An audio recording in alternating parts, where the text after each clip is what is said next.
Hello guys! Kumusta kayong lahat?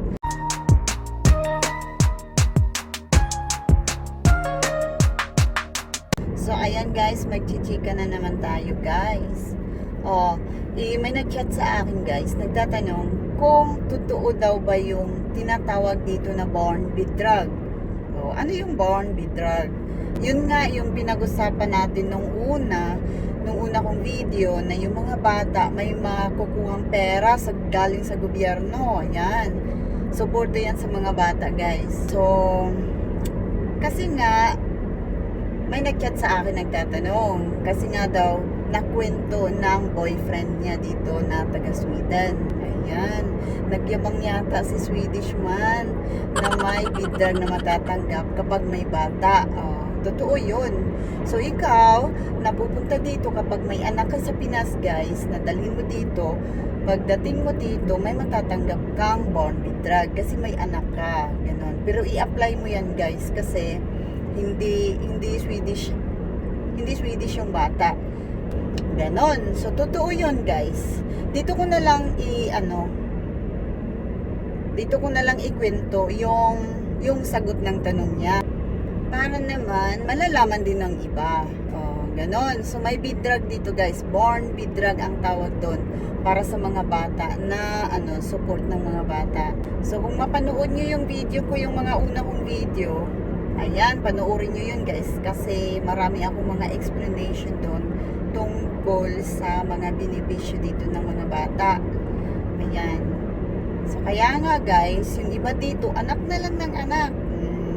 Anak na lang sila ng anak kasi may matatanggap silang pera. So, ganun dito guys. Alam nyo, isipin nyo guys ha, isipin nyo isang bata dito is ang matatanggap niya 5,000 plus pesos. Ganun. Kung may 5 anak ka, di 25,000 plus. Laki ng pera mo. Huwag ka na magtrabaho, mga anak ka na lang. Diba? Ganun ang ginagawa ng iba dito guys. So yung mga ibang lahi, hindi na sila magtatrabaho, anak na lang sila ng anak. Diba? Mga dito guys, mga Swedish, mga kunti lang mga anak nila. Pero yung mga ibang lahi guys, maraming anak. Ganon. Sabi ko nga sa asawa ko, anak tayo ng anak kasi malaking pera makukuha natin pagka marami tayong anak. So, ganun dito guys. Pag marami kang anak, malaki din makukuha mo sa gobyerno. Ganon. Diba guys, no? Kung isipin mo, kung sana ganyan sa Pilipinas, di wala na. Lalong maghirap ang Pilipinas kasi ang daming bata. Hindi kaya ng gobyerno. So, ayan. Shout out dun sa nag-chat sa akin. Salamat sis.